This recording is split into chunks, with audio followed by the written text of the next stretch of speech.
Ladies, gamers and gentlemen, Belnoir here for Crooks Gaming's YouTube channel. Game number 2, Gwynbleidd versus Lopata. This game, of course, and the whole series has been played during the LANcraft Summer 2013, the biggest LAN event in the Czech Republic. Also, Slovak nationalities are admitted into the event. Now, first game, we saw Gwynbleidd succumbed to Lopata's excellent play. I just felt as if Gwynbleidd was completely being outplayed that game, a little bit flabbergasted, always being pinned back into his base and defending, Lopata transitioning so seamlessly and quickly in between the various tech paths that he was going through. Game 2 going to be taking place on Whirlwind. We see the Terran player Gwynbleidd down one game in red colors, spawning in the bottom right location. Bottom left location, excuse me. The top left is going to belong to Asuba Intel's Lopata, the orange Zerg player. So let's see, the first game Lopata opened up with a pull into a hatch into a gas, and he did get a relatively late link speed. Let's see what he'll be doing this time. And yeah, going to be opening up with a pool as well. Now Gwynbleidd, here is the interesting thing.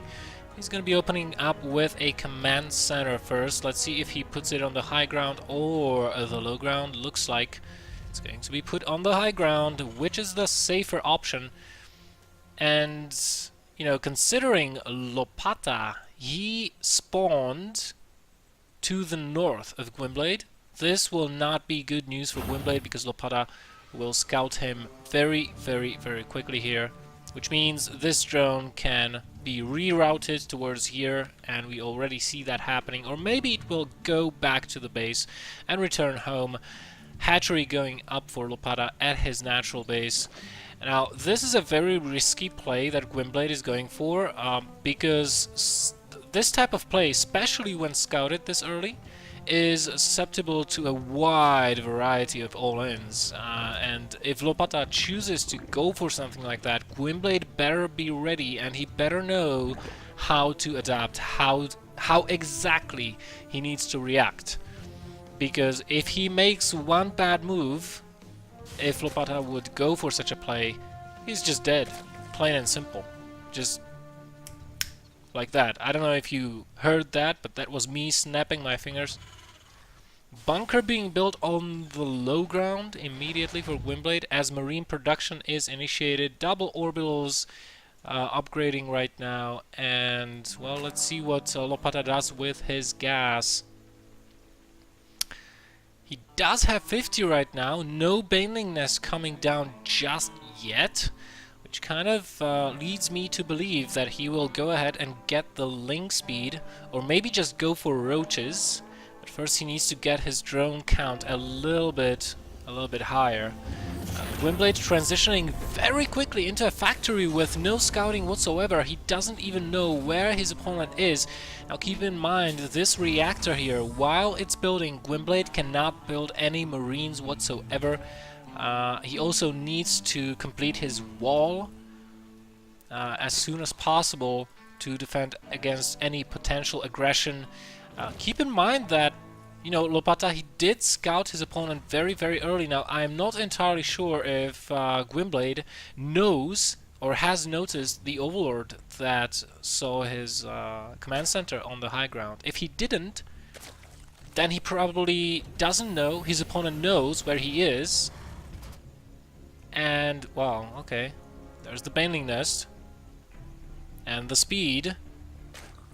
You know, and therefore Gwynbleidd might just underprepare a little bit for potential aggression. With only 2 marines in the bunker, Tech Club building onto the barracks, delaying the infantry production even more. Hellions will be produced. And, well, I don't see any evolution chambers, I don't see a third base, and we don't see any more drones being produced. Lopata getting himself up to 35, stopping there and producing a whole bunch of Zerglings. He's going for it, ladies and gentlemen. Will Gwynbleidd find out in time? Look at this! He's going in the wrong direction! He Okay, he's not going in the wrong direction. He probably saw that Overlord. He knows where Lopata is, but he needs to. Oh my goodness! Oh my goodness! He just did not see all those lings, which means these Hellions will see them, but they will. They might get surrounded here. Speed is finished, and you know, every single unit right now versus this type of play that Lopata is going for is so important. Gwynbleidd does not want to lose anything at this point in time, but there is no helping it. More links intercepting the Hellions, cornering them, and both Hellions explode. This is not good times for Gwynbleidd. 4 banelings finished, 8 more morphing in. And is Gwynbleidd building additional structures here? He's not. Gwynbleidd, why? Gwynbleidd, come on, dude! You need to do something. Those banelings are on their way. 1 Marauder, 2 Marines is all that stands between opening the door and holding strong. And here comes the swarm of Zerglings. SCV is going to not detonate on the SCVs because Gwynbleidd surrenders before that even happens. He does not want to see his units being obliterated in a pile of acid goo. So that's a quick second game between these two guys. Lopata taking the series 2-0. Ladies, gamers and gentlemen, thank you very much for watching. My name is Bill Noir, and this is Crux Gaming's YouTube. See you in the next game.